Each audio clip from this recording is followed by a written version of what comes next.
నీకు ఒక్కడై ఉన్న నీ కుమారుని అనగా నీవు ప్రేమించు ఇస్సాకు తీసుకుని మొరియా దేశానికి వెళ్ళి అక్కడ నేను నీతో చెప్పబో పర్వతంలో ఒకదాని మీద దహనబలిగా అని అర్పించుకోవచ్చు. దేవుడి వాక్యంలో ఆలకించుగా. దేవుని నామానికి మహిమ కలుగుగాక.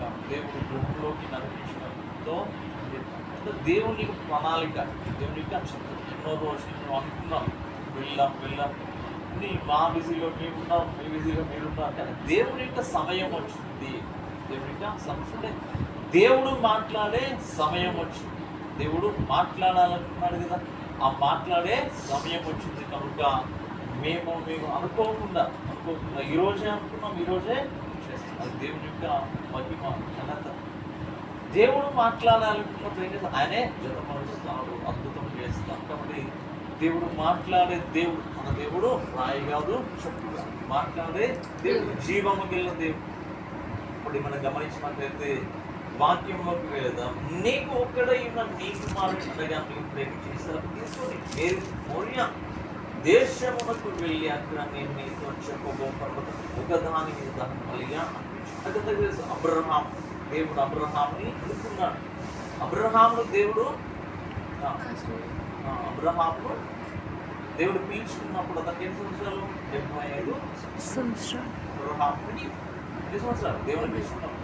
75. ఆదికాండం 12వ అధ్యాయంలో అబ్రహాము దేవుడు పిలుచుకున్నాడు. యెహోవా నీవు లేచి నీ దేశము నుండి నీ బంధువుల యుద్ధ నుండి నీ తండ్రి ఇంటి నుండి బయలుదేరి నేను చూపించి దేశముకు వెళ్ళుమా.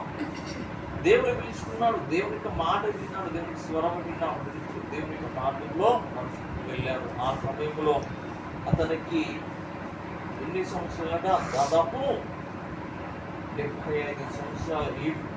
కానీ అందులోనే ఉంటారు 4వ వచనంలో యెహోవా అతనితో చెప్పిన ప్రకారము అబ్రహాము వెళ్ళెను, లోతు అతనితో కూడా వెళ్ళెను.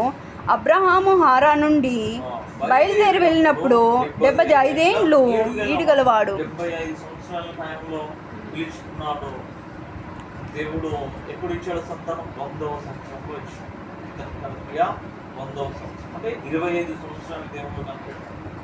ఎన్నోసార్లు దేవుడు ఇస్తానన్నాడు సంతానం. దేవుడు ప్రత్యక్షమైన పనులకు కూడా ప్రభువా నాకు ఇంత ఆస్తి ఇచ్చావు, ఇంత ధనాన్ని ఇచ్చావు, ఇంత పని మనుషులు ఇచ్చావు, కానీ నా కుమారుడు వేడి ఈ ఆస్తి అంతటికి ఎలియాజరే వారసుడా.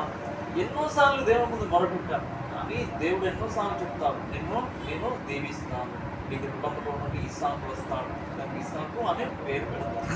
ఎన్నోసార్లు ప్రత్యక్షమైన దేవుడు అడుగుతూనే ఉన్నాడు, దేవుడు చెప్తున్నాడు.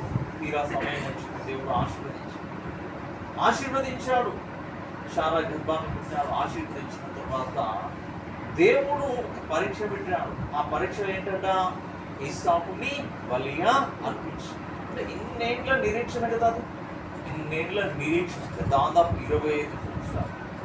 అసలు అబ్రహాము దేవుని మాట విని రావడానికి ప్రధాన కారణం ఎందుకు తెలుసా? దేవుడు ముందే చెప్పాడు. ఏం చెప్పాడు? నిన్ను ఆశీర్వదిస్తానని చెప్పాడు. లేదా ఎందుకు అబ్రహాం వచ్చాడు అంటే అబ్రహాముకు అప్పటి వరకు లేము, ఏం లేదు, సంతానం లేదు, ధనం లేదు, ఆస్తి లేదు. దేవుడు ఆశీర్వదిస్తానన్నాడు. మనం గమనించినట్లయితే 2వ వచనం, నిన్ను గొప్ప జనముగా చేసి నిన్ను ఆశీర్వదించి నీ నామమును గొప్ప చేతును. ఏమన్నాడు? నిన్ను గొప్పగా జనముగా చేస్తాను అంటే సంతానమే లేదు కదా.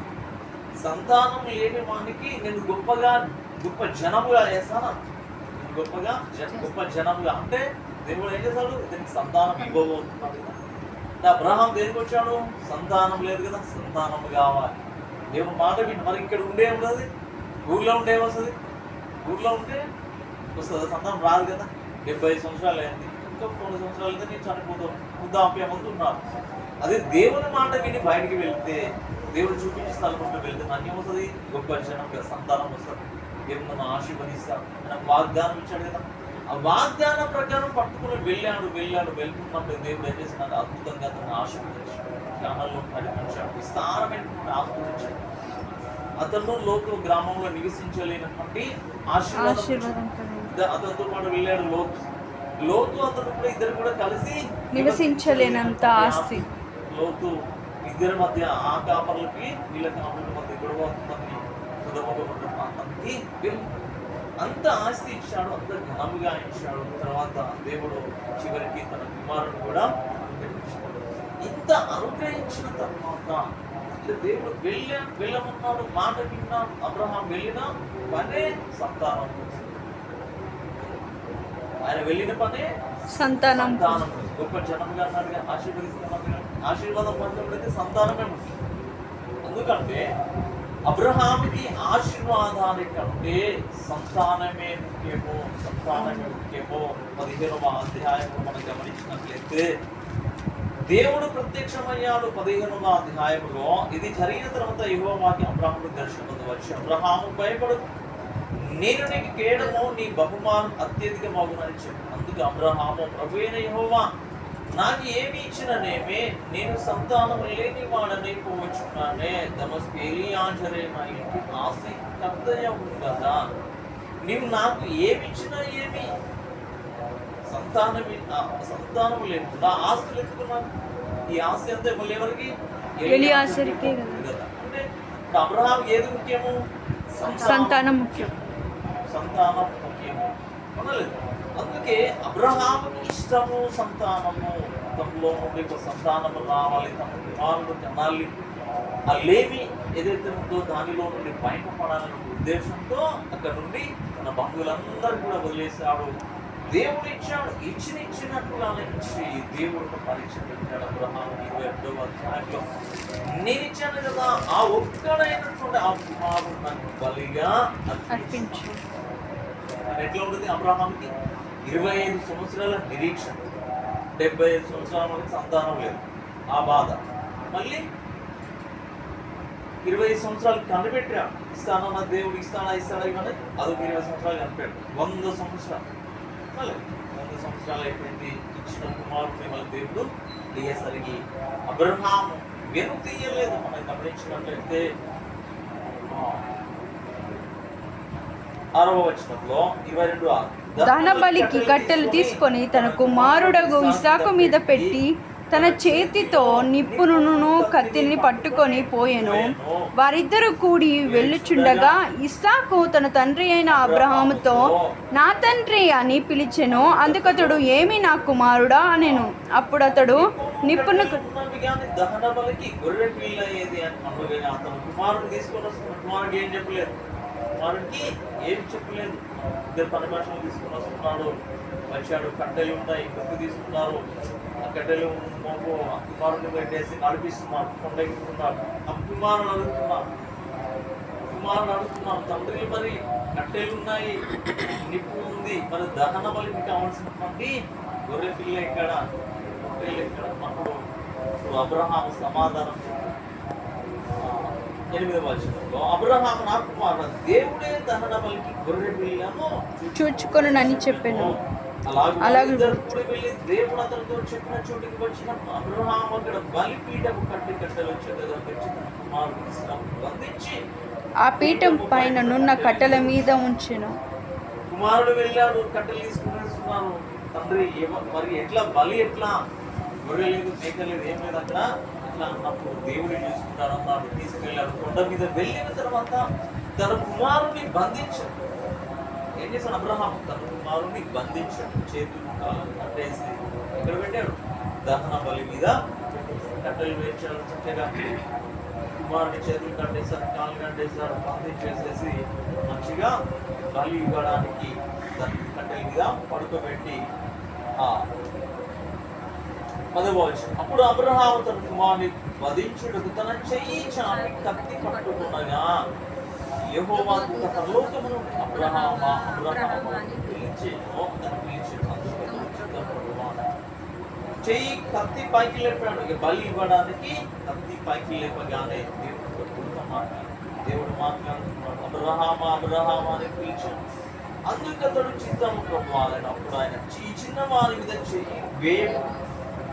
అప్పుడు ఏమన్నాడు? చిన్నవాడిని బలి అయ్యమన్నాడు కదా. ఆ దేవుడే మాట్లాడుతున్నాడు. ఏమన్నా మాట్లాడుతున్నాడు? ఈ చిన్నవాడి మీద చెయ్యి వేయక.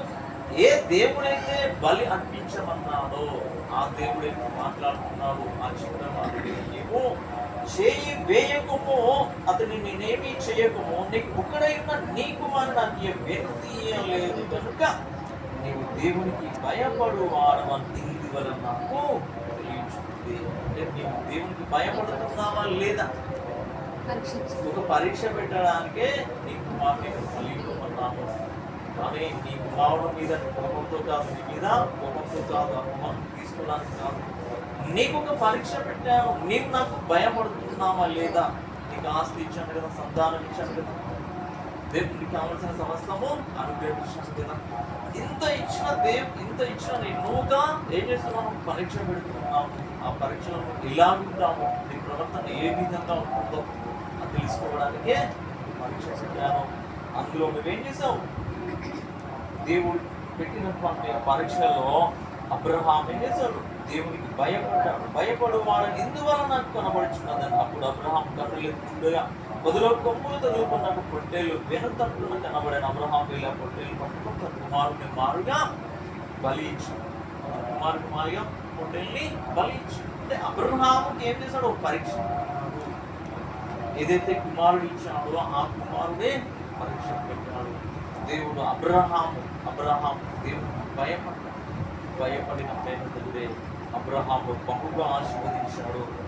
16వ వచనంలో నీకు ఒక్కడైన నీ కుమారుడు వెనుదీయక ఈ కార్యము చేసినందున నేను నిన్ను ఆశీర్వదించి ఆకాశ నక్షత్రము వలెను అందరిస్తూ నీ సంతానం నిశ్చయముగా విస్తరింపజేసేదను. నీ సంతతి వారు తమ శత్రువులుగా నీ స్వాధీనపరచును.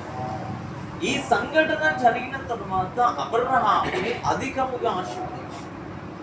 ఈ సంఘటన జరిగిన తర్వాత అంటే దేవుడికి భయపడ్డాడు, దేవుడు పెట్టిన పరీక్షలో నెగ్గాడు. దేవుడు ఏం చేస్తున్నాడు? ఆశీర్వదిస్తున్నాడు. నీ సంతానాన్ని ఇసుక వల్ల, నీ సంతానాన్ని ఆకాశ నక్షత్రం వల్ల విస్తారమైనటువంటి జనముగా మారుస్తున్నాను. ఎందుకంటే నేను నాకు భయపడ్డాను. నీ పరీక్ష పెట్టిన కదా, ఆ పరీక్షలో నువ్వు నెగ్గినావు కాబట్టి అత్యధికంగా నేను ఆశీర్వదిస్తున్నాను అన్నట్టుగానే అబ్రహాం ఏం చేశాడు? అత్యధికంగా ఆశీర్వదించాడు. అబ్రహాములో నుండి ఇస్సాకు వచ్చాడు, ఇస్సాకు మళ్ళీ యాకోబు వచ్చాడు, ఇలా యాకోబులో నుండి 12 మంది అనాలి. ఇలా విస్తరించింది జనాంగం అంతా. ఇశ్రాయేలు జనాంగం అంతా కూడా ఎవరిలో ఉండొచ్చు? అబ్రహాములో నుండే వచ్చింది.